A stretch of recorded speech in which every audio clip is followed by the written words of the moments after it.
do, what's popping, how you doing? Lebogang Jessica Gilebemang here. Welcome back to my channel. And if you're new, welcome home. Get cozy, get comfortable, because you are guaranteed to stay. Hello everyone, welcome to the third episode of my ACNETANE journey / my skincare journey. As you all know by now, I've been put on ACNETANE by my dermatologist, and this is the third week that I'll be talking about today, where I'll be covering the side effects that I've been experiencing during my third week of being on ACNETANE. As you may know, if you watched my second video or my second episode on season 1, you would know that I identified the second week as a transition phase into the third week, where I experienced the most, and when I tell you I mean the most traumatic side effects so far. As I mentioned, during the second week I was experiencing very dry skin and very dry lips, and since my lips were extremely dry, they started cracking and peeling, and like there was blood on them. The corner of my lips were cracking. Every time I'd eat, I'd feel pain. Every time I smile, I'd feel pain. It was just pain. The third week was pain, guys. I was going through the most. I was feeling so much pain, and on top of that I experienced a lot of mood swings where I'd be feeling very sad, very irritable. I'd get very agitated and I'd feel this aggression within me, and it was actually quite hard to control. So as you can tell by what I've told you so far, the third week was really not looking cute for me. Like, as much as I tried to drink water, as much as I tried to moisturize, no matter what I did, it was just pain. It wasn't cute. It was pain. It was pain, guys. Another thing that I experienced during my third week on ACNETANE was that I noticed a rash around my lips and on my lips. I'll try to insert a picture for you guys if possible. Please, if you know that you're gonna be disgusted, you might want to close your eyes for a second or two, because this was really sad, and this is one of the reasons why, not even one, this is the reason why I stopped using Carmex, because it was stinging my lips instead of actually helping them, and I feel like it was actually making them worse. The rash kind of looked like it was eczema, because naturally I suffer from eczema, so I think it might have been eczema just around my lips and like on my lips. It was really terrible. The other thing that I experienced was I was getting a lot of eczema on my hands, like here. I still have a bit of it, but I don't think it's gonna be visible right now. Yeah, I was experiencing some eczema on my hands as well as on the rest of my body, in places where I've never gotten eczema before since I was a baby. So that's really something that's been going on, and something that you should also consider. If you've never suffered from eczema before, there is a chance that you're going to experience eczema while you're on ACNETANE. From the research that I did, as well as from my personal experience, even though that I am a person that has suffered from eczema before, or who continues to suffer from eczema. Another thing that I noticed on my third week of being on ACNETANE is that, well, since I was feeling very dehydrated throughout like my whole body, my nose was also very dry, and I suffer as well from sinuses. So because my nose was really dry, I would get like nosebleeds, random nosebleeds. They weren't terrible, they were actually quite mild, but I would get nosebleeds, and I'm not a person who gets nosebleeds often, so this was something very odd and very weird for me to experience. Another thing I noticed was that every time I would try to blow my nose, I would like see like really small spots. I don't know if I should call them spots or dots or whatever of blood on the tissue, and I guess this must be another side effect I experienced from the ACNETANE. The other thing that I have been going through, and I'm still actually currently going through, is I've been experiencing weird cravings. Also, the other thing that I'm trying to figure out pertaining to these cravings is whether this is due to the ACNETANE or due to the contraceptive that I'm on, because from the research that I did is that while you're on ACNETANE, you have to be put on a contraceptive alongside it, so as to avoid any chance of you getting pregnant, because in the case that you do fall pregnant under ACNETANE, there could be some serious problems. Now, before I was put on ACNETANE, I was already using a contraceptive. This is one thing that I'm actually trying to understand right now, whether these cravings that I've been experiencing are due to the contraceptive that I'm on, or whether it's the ACNETANE. But I have been experiencing quite a lot of crazy cravings over weird things that I don't quite understand actually. I want to rewind a bit to the point where I was talking about how dry my lips were. So my lips were excruciatingly dry and painful. There was a point throughout this whole week where I literally had no skin on my lips. It was just like the meat, I don't know what to call it. There was no skin on my lips and they were aching. They were throbbing. In my sleep, I could feel the pain. I actually had to set alarms throughout the night to make sure that I kept waking up to moisturize because it was really painful and it hurt.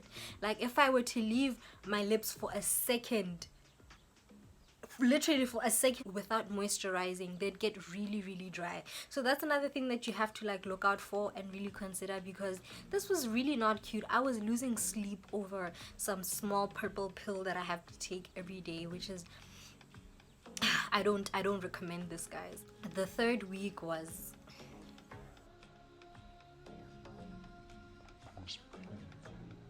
besides having to wake up throughout the night and moisturize my lips, I'd also make sure that I'm hydrating. So I slept with my bottle and my DCT next to me throughout the night because I really needed to hydrate. That's the week that I experienced the most dehydration out of week 1, week 2 and week 4. As I said, I'm currently in week 4 right now. Today is the 28th of October, which is currently part of my 4th week, and I think there might actually be some changes to my face. I don't know. It's been glowing a lot lately and I think some of the scars are fading, but I don't want to get too ahead of myself. As compared to the first, second and this current 4th week, the 3rd week is the one where I experienced the most dehydration.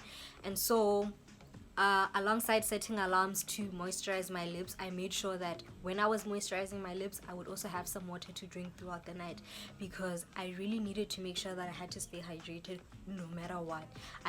Even I couldn't stand feeling or being so dry, so I had to do my best to make sure that I was hydrated like crazy. As I mentioned before, in the 3rd week, I was going through a few mood swings and I was feeling very sad for no apparent reason really, because I can't exactly pinpoint and say that there was something that specifically made me sad. There was nothing that really made me sad. I was just really experiencing a lot of sadness. For what reason, I'm saying I do not know.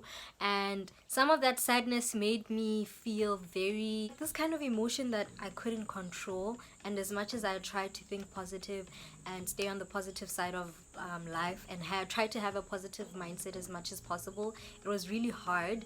And I'm a person that's actually suffered from depression before, so this was something that I really struggled with in the 3rd week. There was a point where I had an emotional breakdown and even like a lot of rage that I didn't even know how to take out or express. Yeah, a lot of rage that I didn't know how to express. So it was so hard in the 3rd week emotionally, but I'm actually feeling quite better now.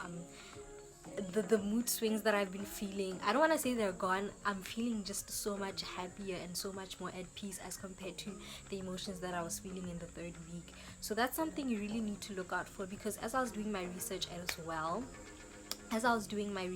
well, I discovered that there's a possibility that you could experience depression as a side effect due to the pills, not just ACNETANE but Accutane and Roaccutane as well. So yeah, and something I read while I was doing my research is that if you ever start to experience suicidal thoughts, that you should make sure you notify your dermatologist so that they can rectify that problem for you. I have not been experiencing any suicidal thoughts, so I'd like to believe that I'm on the safe side. And even if I did experience some suicidal thoughts, that is not something that I would act on, because I have learned from the choices that I've made in the past. So guys, please, this is something that's very important. You really need to consider this in the case that you want to get on to ACNETANE. You really need to make sure that you notify your dermatologist or whoever you'll be seeing pertaining to your acne, so that you are able to control the emotional roller coaster that you go through and you're able to have control over it. Another thing that I experienced due to these mood swings or the emotions that I was feeling is that I was feeling very insecure about a lot of things. I don't even know why, honestly. I don't know where it came from, because it's not like there's something that might have triggered it, but I was feeling a lot of insecurities. But I had to make sure that I was reassuring myself and affirming myself every day to make sure that I wouldn't like be on the extremely bad side of how I was feeling. So that's something I also really want to let you guys know about everything that's been going on in the third week. Clearly, as you can tell, these pills or this medication that I've been taking, or anyone else has ever taken for their acne, are very, very, very, very, very, very strong and could be possibly dangerous. So that's something you have to consider. Okay, not dangerous in the sense that it could harm you within, but like, or physically, but like dangerous as in psychologically. There's a lot happening. There's a lot of chemical reactions happening within your body. So that's something you really, really, really, really need to consider and really need to think about before you ever even consider going on ACNETANE. I wish I knew these things before I was prescribed it, but I mean, I'm already on it now. And listen, I'm gonna thug it out. I'm gonna thug this out because listen, I'm already seeing some changes and I want to stick to these changes, and I know that in the end it's gonna be worth it. But like I said before in my first video, I hope that was in my first video, in the first episode of the series, what I said was, if you are not the person that can thug it out, I would not recommend that you go on any of these three medications, being Accutane, ACNETANE, and Roaccutane. They are very psychologically they will dribble you, so you really need to consider all of the possible side effects that could happen. And like I read before, these seem to be the kind of side effects that affect everyone, unlike when you're on contraceptives, where some side effects affect you like this and other side effects affect you like this. These seem to affect everybody in the same way, except for the part, yeah, depression, where it seems like some people are able to control it and other people aren't. So then they'd have to change the medication that they're taking. But still, if you know that you cannot thug it out, and that, just don't guys, don't. But anyway, that brings us to the end of this video, to the end of episode 3 of my ACNETANE journey / my skincare journey. If you enjoyed this video, please don't forget to give it a massive thumbs up. And if you have any questions or comments, please don't hesitate to leave them down in the comment section below. And if you haven't already, please subscribe to my channel. Who hasn't subscribed? If you haven't already, please subscribe to my channel, and I hope to see you in the 4th and final episode of my ACNETANE journey / my skincare journey. Bye.